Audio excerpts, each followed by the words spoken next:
ओम श्री गणेशाय नमः।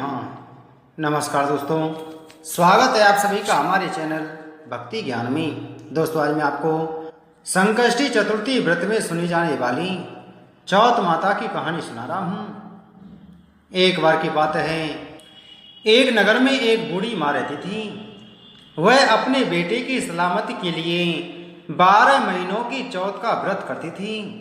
हर चौथ को पंसारी से थोड़ा सा गुड़ और घी लाकर 4 लड्डू बनाती, एक बेटे को देती, एक से पूजा करती, एक हथकार के लिए निकालती और एक चांद उगने पर खुद खा लेती थी। एक बार उसका बेटा ताई से मिलने गया।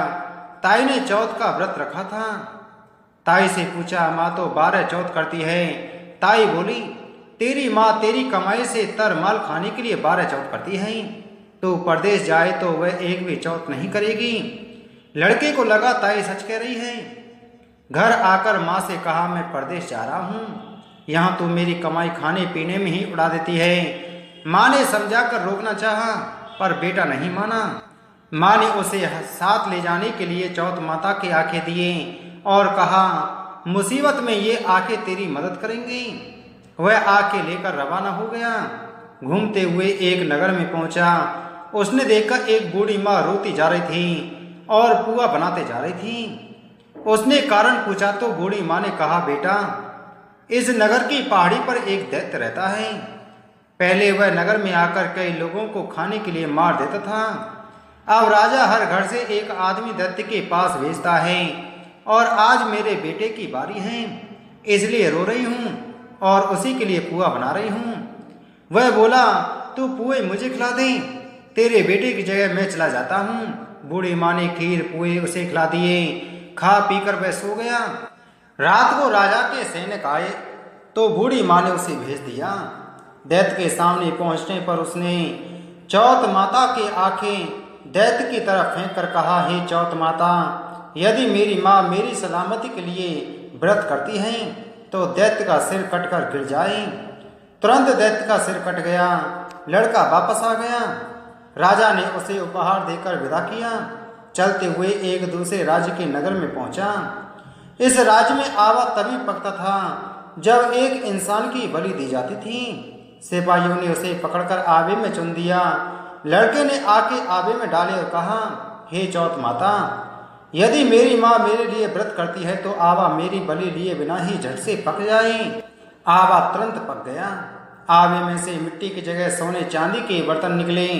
अंदर से लड़का बोला, बर्तन धीरे धीरे निकालना, मुझे लग नहीं जाए। राजा ने उसे निकलवाया और पूछा, इस आवे में तुम कैसे बच गई? लड़के ने बताया कि मेरी माँ चौथ माता का व्रत करती है, व्रत के कारण ही वह बच पाया। राजा को विश्वास नहीं हुआ। उसने एक चांदी की सुराही मंगवाई और कहा कि सुराही की नली में से निकल कर दिखाओ, तभी मुझे विश्वास होगा। लड़के ने चौथ माता को याद करके आंखें सुराही में डाल दिए और कहा, मैं भमरा बनूं, सुराही से निकलूं। लड़का भमरा बनकर सुराही से निकल गया।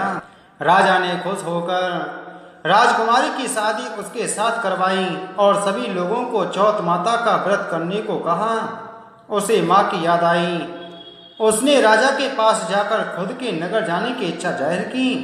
राजा ने रथ, घोड़ा, हाथी और खूब सारा दान दहेज देकर उन्हें विदा किया। चौथ के दिन अपने नगर पहुंचा। वह अकेला पंसारी के यहाँ माँ का इंतजार करने लगा। सोचा, चौथ है तो माँ यहाँ जरूर आएगी। थोड़ी देर बाद लकड़ी टेकती हुई माँ आती दिखी। उसकी माँ की आंखों में जाले आने के कारण दिखना कम हो गया था। लड़के ने जानबूझकर अपना पैर लकड़ी से लगा दिया। कहने लगा, बलरे पूत की काठी मेरे पैर में लगा दी। माँ ने उसे नहीं पहचाना। कहने लगी, भैया, मुझे चाहे कितनी गाली निकालो पर मेरे बेटे को कुछ मत कहना। बेटा माँ के चरणों में गिर पड़ा। कहा, माँ, मैं तेरा ही बेटा हूँ, मुझे माफ कर दो। माँ ने उसे गले लगा लिया। नगर के लोगों ने विश्वास नहीं किया कि वह उसी का बेटा है। बूढ़ी माँ ने चौथ माता को याद करके कहा, हे चौथ माता, यदि मैं अपने बेटे के लिए व्रत करती हूँ तो मेरे स्तन में दूध भर आए और उसकी धार मेरे बेटे के मुंह पर गिरे। माँ के स्तन से दूध की धार निकलकर बेटे के मुंह में गिरने लगी। लोग चौथ माता की जय जयकार करने लगे। उस नगर के सभी लोग चौथ माता का व्रत करने लगे। हे चौथ माता, जैसे बूढ़ी माँ और उसके बेटे की सहायता की, वैसे हमारी भी करना। कहानी कहने वाली, सुनने वाली और हुंकारा भरने वाले सब पर कृपा करना। बोलो चौथ माता की जय।